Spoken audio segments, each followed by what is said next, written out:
بسم اللہ الرحمن الرحیم۔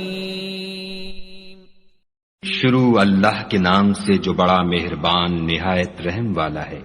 اے پیغمبر صلی اللہ علیہ وآلہ وسلم، مسلمانوں سے کہہ دو کہ جب تم عورتوں کو طلاق دینے لگو تو ان کی عدت کے شروع میں طلاق دو اور عدت کا شمار رکھو، اور خدا سے جو تمہارا پروردگار ہے ڈرو۔ نہ تو تم ہی ان کو ایام عدت میں ان کے گھروں سے نکالو اور نہ وہ خود ہی نکلیں، ہاں اگر وہ صریح بے حیائی کریں تو نکال دینا چاہیے، اور یہ خدا کی حدیں ہیں، جو خدا کی حدوں سے تجاوز کرے گا وہ اپنے آپ پر ظلم کرے گا۔ اے طلاق دینے والے، تجھے کیا معلوم، شاید خدا اس کے بعد کوئی رجعت کی سبیل پیدا کر دے۔ پھر جب وہ اپنی میعاد یعنی انقضاء عدت کے قریب پہنچ جائیں تو یا تو ان کو اچھی طرح سے زوجیت میں رہنے دو یا اچھی طرح سے علیحدہ کر دو، اور اپنے میں سے 2 منصف مردوں کو گواہ کر لو، اور گواہو خدا کے لیے درست گواہی دینا۔ ان باتوں سے اس شخص کو نصیحت کی جاتی ہے جو خدا پر اور روز آخرت پر ایمان رکھتا ہے، اور جو کوئی خدا سے ڈرے گا وہ اس کے لیے رنج و محن سے مخلصی کی صورت پیدا کر دے گا، اور اس کو ایسی جگہ سے رزق دے گا جہاں سے وہم و گمان بھی نہ ہو، اور جو خدا پر بھروسہ رکھے گا تو وہ اس کو کفایت کرے گا۔ خدا اپنے کام کو جو وہ کرنا چاہتا ہے پورا کر دیتا ہے۔ خدا نے ہر چیز کا اندازہ مقرر کر رکھا ہے۔ اور تمہاری مطلقہ عورتیں جو حیض سے نا امید ہو چکی ہوں، اگر تم کو ان کی عدت کے بارے میں شبہ ہو تو ان کی عدت 3 مہینے ہے، اور جن کو ابھی حیض نہیں آنے لگا ان کی عدت بھی یہی ہے۔ اور حمل والی عورتوں کی عدت وضع حمل یعنی بچہ جننے تک ہے، اور جو خدا سے ڈرے گا خدا اس کے کام میں سہولت پیدا کر دے گا۔ یہ خدا کے حکم ہیں جو خدا نے تم پر نازل کیے ہیں، اور جو خدا سے ڈرے گا وہ اس سے اس کے گناہ دور کر دے گا اور اسے اجر عظیم بخشے گا۔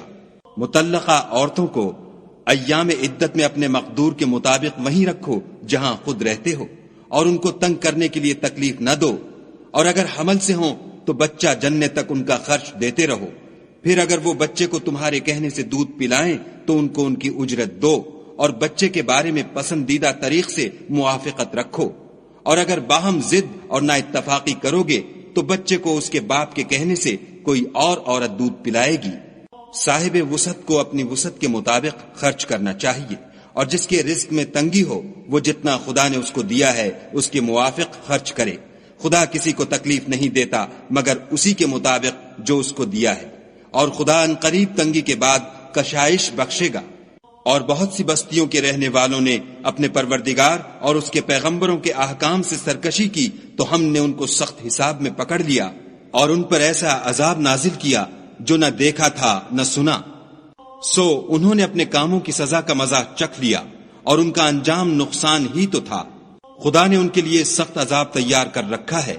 تو اے ارباب دانش جو ایمان لائے ہو، خدا سے ڈرو۔ خدا نے تمہارے پاس نصیحت کی کتاب بھیجی ہے، اور اپنے پیغمبر بھی بھیجے ہیں جو تمہارے سامنے خدا کی واضح المطالب آیتیں پڑھتے ہیں، تاکہ جو لوگ ایمان لائے اور عمل نیک کرتے رہے ہیں ان کو اندھیرے سے نکال کر روشنی میں لے آئیں، اور جو شخص ایمان لائے گا اور عمل نیک کرے گا ان کو باغہائے بہشت میں داخل کرے گا، جن کے نیچے نہریں بہ رہی ہیں، ابد الآباد ان میں رہیں گے۔ خدا نے ان کو خوب رزق دیا ہے۔ خدا ہی تو ہے جس نے 7 آسمان پیدا کیے، اور ویسی ہی زمینیں، ان میں خدا کے حکم اترتے رہتے ہیں تاکہ تم لوگ جان لو کہ خدا ہر چیز پر قادر ہے، اور یہ کہ خدا اپنے علم سے ہر چیز پر احاطہ کیے ہوئے ہے۔